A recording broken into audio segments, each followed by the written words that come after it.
Hey everybody, my name's Jeff, and this scar story is actually a story about how sometimes things are best left to the professionals. Now, a couple years ago, I was traveling throughout Europe, and I had been in Italy and France for 2 or 3 weeks, and I was enjoying myself immensely, except for one thing.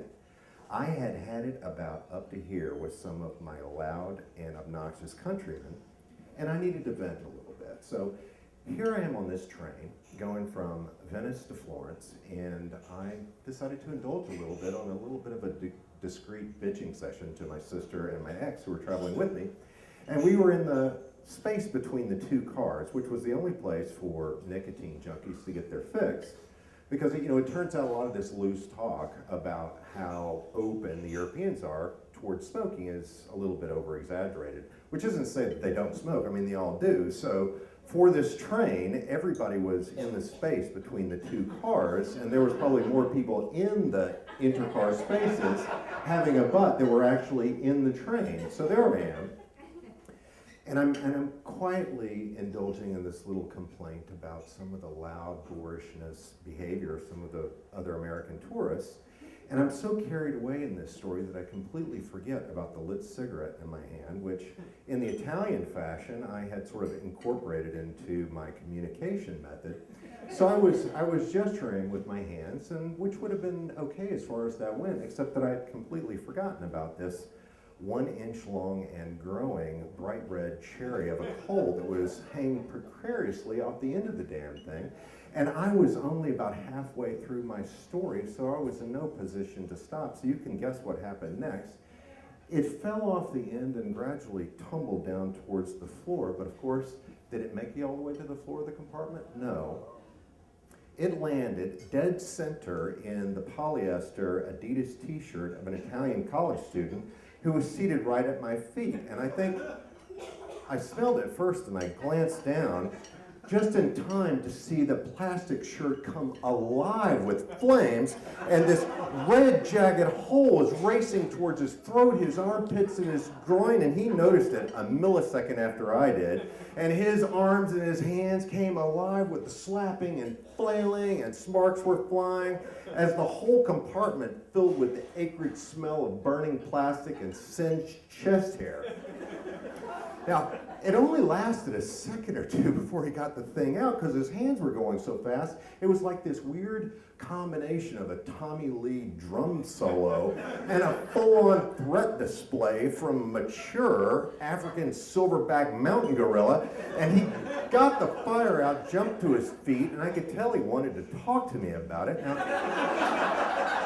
I know 2 words in Italian, and they're grazie and prego, and I didn't think either one of them was appropriate in that circumstance. So he's going at me loud and fast and reinforcing that moments before his shirt was in altogether a different sort of circumstance by pulling it away from his chest that moments before had been olive and thickly matted with his blue-black curly hair, but now was smoking and pink and mangy looking. And he's sticking his other hand up through this charred dinner plate-sized hole in the middle thing, and I am completely mortified. His college chums he was traveling with in the other thing, on the other hand, really thought it was the funniest thing. It was like it was the last joke in the history of jokes in the world. So they were guffawing uproariously, and finally one of them got himself together enough so that he could translate for us. And I was made to understand that the garment was, well, ruined. And I agreed, and I offered to switch shirts with the guy, and he declined, saying, I'm on a day trip to Florence to see my girlfriend, and she specifically requested that I wear this shirt because it's very special. Turns out it was the gift that she gave him for his last birthday. Lovely. And because it was a day trip, he had no luggage and no other clothes. Lovelier. So I think, all right, well, you know what, how about if I compensate you for the cost of the shirt, and then when you arrive in Florence, you can replace it before you meet her, and everything will be okay.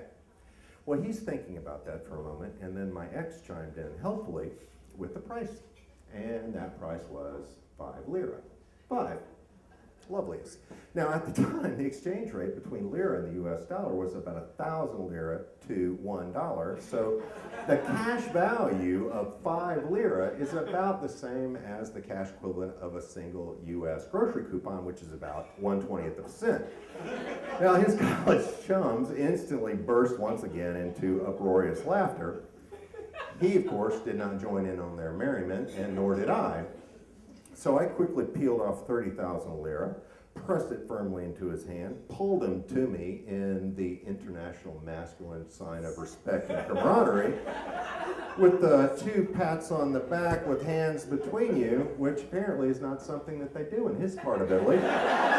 So the look on his face has said it all. Not only have I been set alight, but I've also been cruised by this pyromaniac homosexual from America.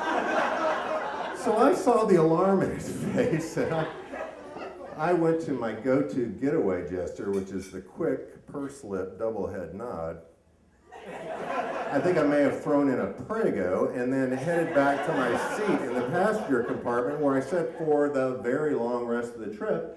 And the rest of the trip, he spent walking up and down the aisle in my compartment, and every time he passed me, he made eye contact with me, and then stared down at the charred remnants of his gift Adidas t-shirt that only had left on it an A, an A, and an S, which is about how I felt at that moment. My shame hung on me so heavy, it was almost as heavy as the smell of burnt plastic and singed hair that followed behind him up and down the aisle like it was his own shadow. Now, he's going to carry, perhaps, this scar on his chest for the rest of his life, but me, my scars are on the inside. So profit from my error, friends. When it comes to talking with your hands, leave it to the professionals.